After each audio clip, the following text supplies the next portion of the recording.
2 Samuel chapter 14.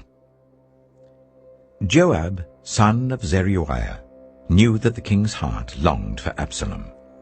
So Joab sent someone to Tekoa, and had a wise woman brought from there. He said to her, "Pretend you are in mourning. Dress in mourning clothes, and don't use any cosmetic lotions.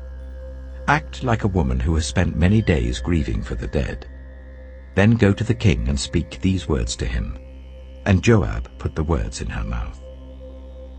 When the woman from Tekoa went to the king, she fell with her face to the ground to pay him honor, and she said, "Help me, your majesty." The king asked her, "What is troubling you?" She said, "I am a widow. My husband is dead. I, your servant, had 2 sons. They got into a fight with each other in the field, and no one was there to separate them. One struck the other and killed him. Now the whole clan has risen up against your servant. They say, 'Hand over the one who struck his brother down, so that we may put him to death for the life of his brother whom he killed. Then we will get rid of the heir as well.' They would put out the only burning coal I have left, leaving my husband neither name nor descendant on the face of the earth." The king said to the woman, "Go home, and I will issue an order on your behalf."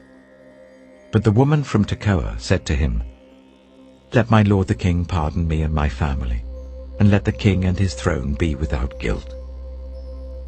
The king replied, "If anyone says anything to you, bring them to me, and they will not bother you again."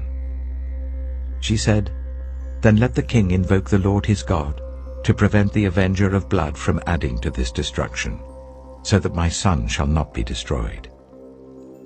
As surely as the Lord lives," he said, "not one hair of your son's head will fall to the ground."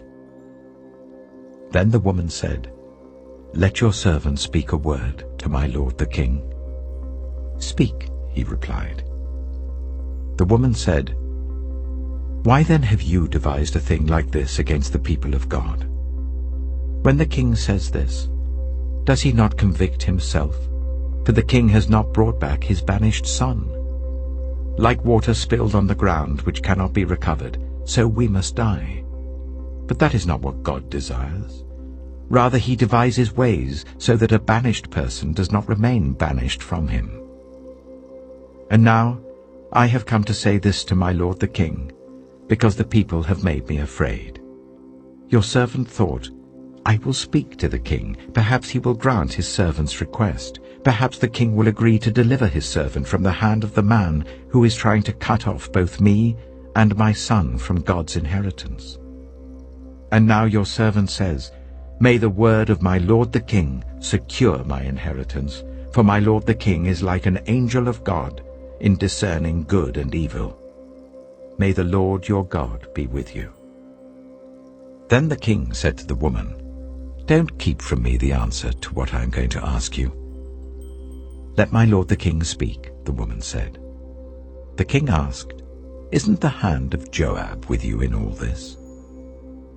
The woman answered, "As surely as you live, my lord the king, no one can turn to the right or to the left from anything my lord the king says.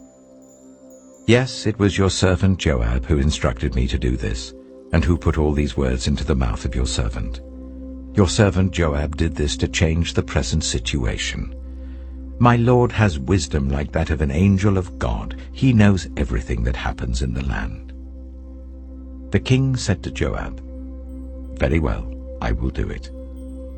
Go, bring back the young man Absalom." Joab fell with his face to the ground to pay him honor, and he blessed the king. Joab said, "Today your servant knows that he has found favor in your eyes, my lord the king, because the king has granted his servant's request." Then Joab went to Geshur and brought Absalom back to Jerusalem. But the king said, "He must go to his own house. He must not see my face." So Absalom went to his own house and did not see the face of the king. In all Israel there was not a man so highly praised for his handsome appearance as Absalom. From the top of his head to the sole of his foot there was no blemish in him. Whenever he cut the hair of his head, he used to cut his hair once a year because it became too heavy for him, he would weigh it and its weight was 200 shekels by the royal standard. 3 sons and a daughter were born to Absalom.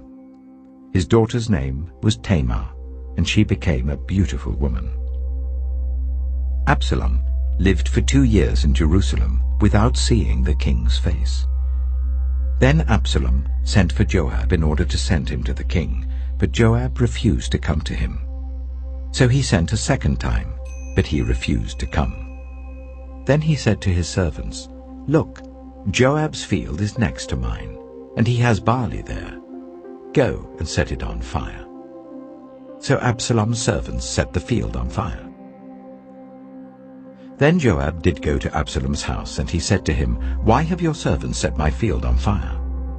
Absalom said to Joab, "Look, I sent word to you and said, 'Come here so that I can send you to the king to ask, why have I come from Geshur? It would be better for me if I was still there. Now then, I want to see the king's face, and if I'm guilty of anything, let him put me to death.'" So Joab went to the king and told him this. Then the king summoned Absalom, and he came in and bowed down with his face to the ground before the king. And the king kissed Absalom.